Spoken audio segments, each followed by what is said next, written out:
नमस्कार विद्यार्थी मित्रांनो, स्वागत आहे आपलं यूट्यूब चॅनल ज्याचं नाव आहे मोहित मोटिवेटेड एक्झाम चॅनल। आज आपण बघणार आहोत शिक्षक अभियोग्यता बुद्धिमत्ता चाचणी म्हणजे टेट परीक्षेबद्दल आलेले एक नवीन प्रसिद्धीपत्रक म्हणजे किंवा प्रेस नोट। महाराष्ट्र शासनाच्या पत्र क्रमांक संख्येने 2025 प्रसिद्धी क्रमांक 92 TNT 1 दिनांक 28/2/2025 व माननीय आयुक्त शिक्षण यांचे जाहिरात क्रमांक आस्थापन क्रमांक प्राथमिक 160 टेट 3 वेप 2025 1191 दिनांक 19/3/2025 रोजीच्या पत्रान्वये तसेच सदर परीक्षा शासन निर्णय सामान्य प्रशासन प्रमाण नियम 1222 प्रसिद्धी क्रमांक 54 कामकाज का 13 दिनांक 21 नोव्हेंबर 2012 नुसार शासनाने नेमलेल्या IBPS या संस्थेमार्फत शिक्षक अभियोग्यता बुद्धिमत्ता चाचणी म्हणजेच TIT परीक्षा 2025चे आयोजन ऑनलाईन पद्धतीने दिनांक 27/5/2025 ते 30/5/2025 व दिनांक 2/6/25 ते 5/6/25 या कालावधीत राज्यातील 26 जिल्ह्यांमध्ये 59 परीक्षा केंद्रावर महाराष्ट्र राज्य परीक्षा परिषदच्या वतीने 8 दिवसांमध्ये प्रतिदिन 3 सत्रात करण्यात आले होते।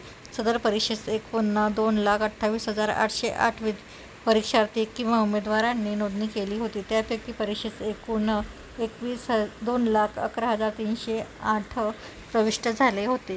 शासन शुद्धीपत्रक क्रमांक संख्येने 2022 प्रसिद्धी क्रमांक 106 TNT क्रमांक 1 दिनांक 2/5/2025 अन्वये उमेदवारांनी व्यावसायिक अर्हता त्याचवेळीच्या संधीत उत्तीर्ण झाल्याचे गुणपत्रक व अन्य वैध प्रमाणपत्र महाराष्ट्र राज्य परीक्षा परिषदेकडे सादर व्यावसायिक परीक्षा उत्तीर्ण असलेल्या दिनांकापासून कमाल 1 महिना कालावधीत सादर करणे अनिवार्य आहे। विविध मुदतीत गुणपत्रक व अन्य वैध प्रमाणपत्र उमेदवारांनी सादर केल्यानंतर त्यांची प्राप्त केलेल्या गुणांनुसार त्यांचे गुणपत्रक म्हणजे स्कोअर कार्ड देण्यात येईल।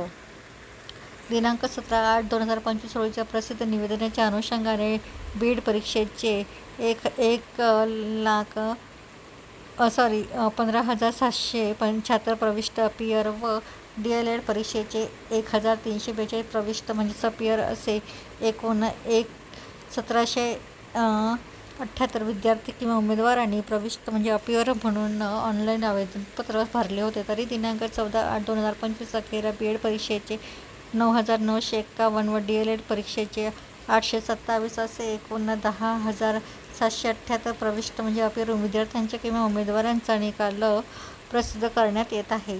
तथापि ज्या विद्यार्थी किंवा उमेदवारांनी व्यावसायिक अर्हता त्याच वेळेच्या संधीत उत्तीर्ण झाल्याचे गुणपत्रक व अन्य वैध प्रमाणपत्र व्यावसायिक परीक्षा उत्तीर्ण झाल्याच्या दिनांकापासून कमाल 1 महिना कालावधीत महाराष्ट्र राज्य परीक्षा परिषद पुणे या कार्यालयात अद्यापपर्यंत सादर केलेले नाही अशा उर्वरित BED परीक्षेचे 5,805 व DLED परीक्षेचे 515 अशा एकूण 6,320 प्रविष्ट म्हणजेच अपियर विद्यार्थ्यांचा किंवा उमेदवारांचा निकाल राखीव ठेवण्यात येत आहे।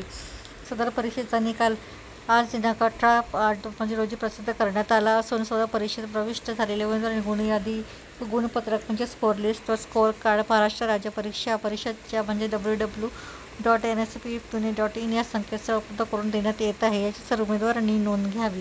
उमेदवारांनी त्यांचे गुणपत्रक स्कोअर कार्ड दिनांक 31/8/2025 पर्यंत डाउनलोड करून घ्यावे।